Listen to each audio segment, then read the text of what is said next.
Welcome back to the deep dive. So today we're looking at a source that's, well, it's definitely unconventional. It's a live broadcast from the YouTube channel Jasnowidzi Krzysztof Jackowski Official. And the title, it translates something like, The World Enters Uncontrolled Chaos, a Live Vision. Right, and what's really key here is the speaker's methodology, as he describes it. Krzysztof Jackowski says he approaches these visions almost childishly. Childishly, how so? Well, he just states whatever comes into his head. No filtering, even if it sounds completely absurd. He believes that's the way to get at surprising insights, things you wouldn't get otherwise. Okay, so our goal today isn't really about saying, yes, this will happen or no, it won't. It's more about unpacking the narratives, maybe the anxieties, the perspectives that come out when someone tries to look ahead like this. Exactly. It's that unconventional approach itself that's interesting. It makes you think about, intuition or other ways people perceive things and how that frames events. A different kind of lens, really. And the topics he covers are, well, they're huge. Global conflicts, big societal changes, political futures. So our mission, if you like, is to kind of sift through these visions, pull out the main messages, and see what really stands out. Makes sense. All right, let's start where he seems to start, with his immediate worries. The situation in Israel and Gaza. He cites an article, a really alarming claim, that Kilkanashi Osob, a dozen or so people, including young children, died of hunger today in Gaza. Others killed too. It's a terrible picture. It is, and you can feel the speaker's indignation, his outrage, people dying of starvation now in this day and age when food is available somewhere. The perspective he shares is that Israel is essentially allowing this. And he notes the criticism from European nations. Right, lots of criticism, he says, but crucially, not from the U.S., and no real sanctions have followed. That perceived inaction is a strong theme. You see it in the viewer comments on the stream too, don't you? Someone called Marius G saying the starvation is Zamir zone intended by Israel as a tactic. But then someone else, Mao, pushes back, pointing out people are dying in Hamas tunnels from hunger as well. Yeah, it reflects that complex, contested reality. The speaker's own take seems to be, okay, Hamas might have started it, but what Israel is doing now is inadequate. That's his word. He sees it all as this chaos that, and I quote, we will all pay for. That idea of collective consequence. Precisely. It broadens the scope beyond just the immediate conflict zone. And that leads him to a really stark vision for Israel's future. He predicts that Israel spadni lub spadno wielki bombi. Big bombs will fall on Israel. And this happens, according to the vision, after Israel Rusi na Tigrisa attacks the tiger. Which she interprets as Iran. Yes. And the outcome he sees.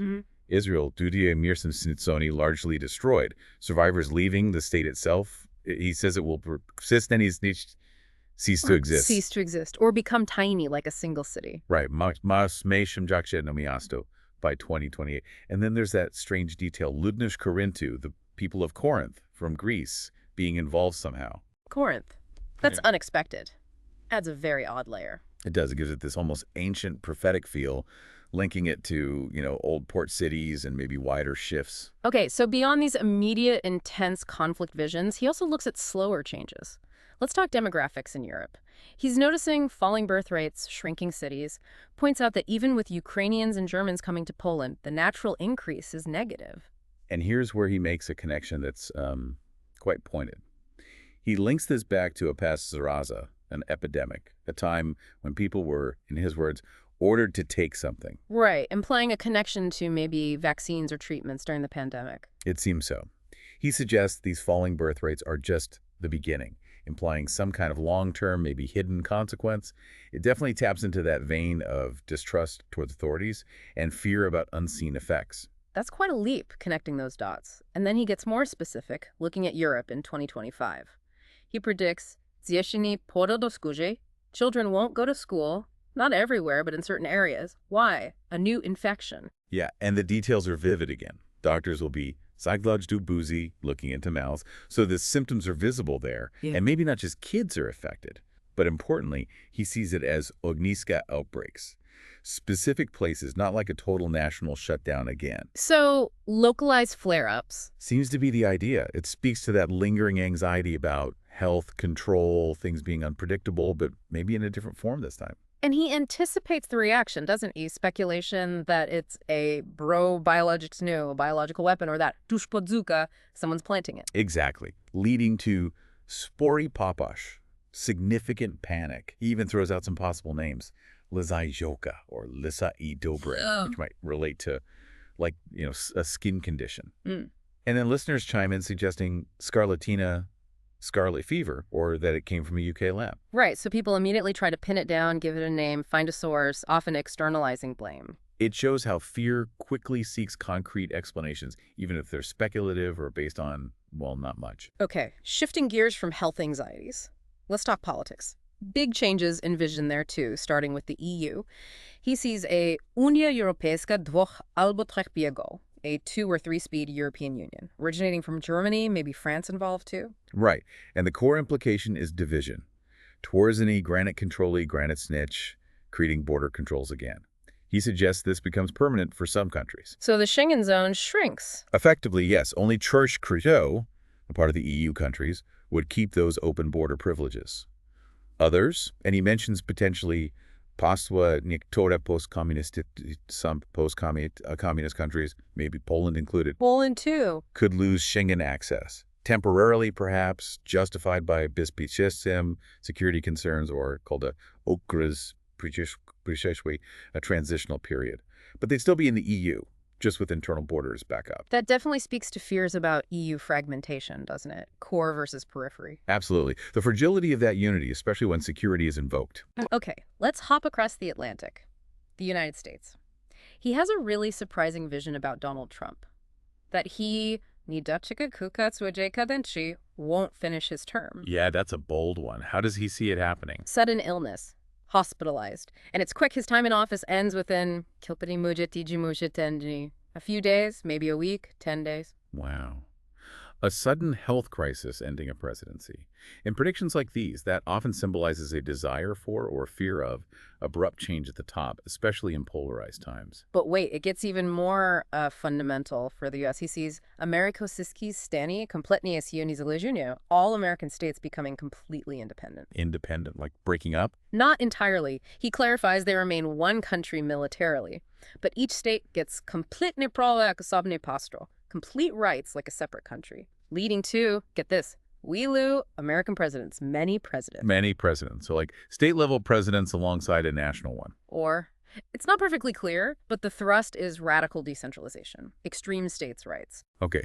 That's a vision tapping deep into American history, that federal versus state tension, framing decentralization as some kind of solution. And the trigger, he says it's po wielkim krachu, after a big crash, and a potужnym mararumi kryzysu, a huge crisis quagmire. But it happens through agreement, ogólne dogadanie, no revolution. It's meant to create competition, a wyścig do jedności Ameryki, a race to America's greatness. And agreed upon competitive fragmentation as a response to crisis. That's an unusual take.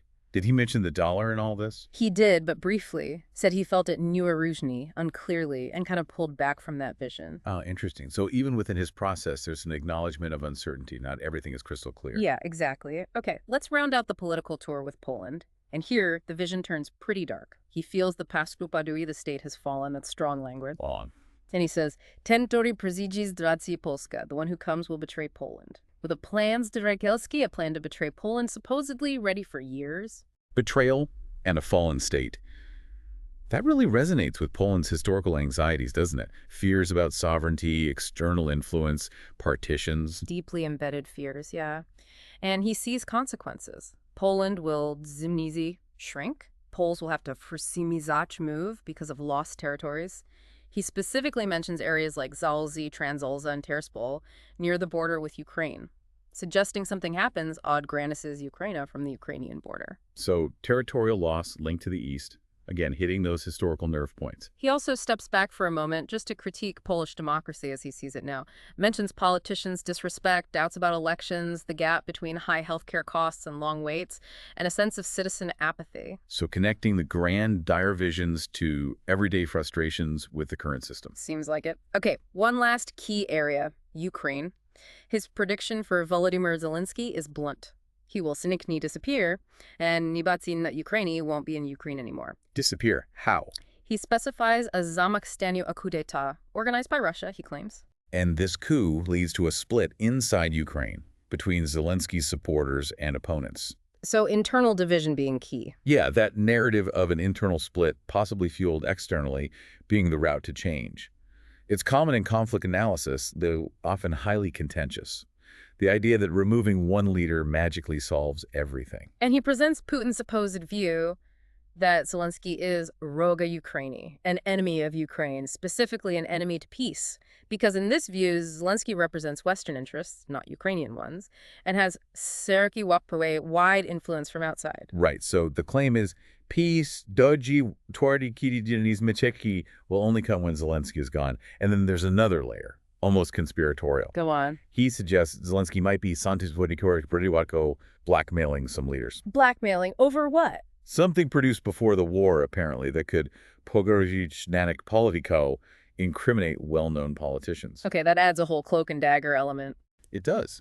It feeds into those narratives of hidden corruption and power plays behind the scenes, offering a kind of simplistic, if dramatic, explanation for complex geopolitical situations. Wow. Okay, that was quite a tour through some intense and frankly unsettling visions. We've covered a lot of ground: global conflict, health scares, massive political shifts in the EU, US, Poland, Ukraine. We have. And throughout, it's that method that keeps standing out, isn't it? That childlike, unfiltered approach Jackowski describes. Just saying what comes to mind. It makes you wonder, what can we actually take away from this? Not just the content, the predictions themselves, but the act of engaging with foresight in this raw, uncensored way. What might that reflect about collective hopes or fears? That's a really good question to ponder. In a world just overloaded with information, all sorts of analysis, predictions, where do you, listening now, draw the line? How do you distinguish between what feels like genuine insight versus maybe just speculation, especially when it's presented so vividly, so confidently, and taps into such deep anxieties? What stood out most to you from this particular deep dive? Something to think about.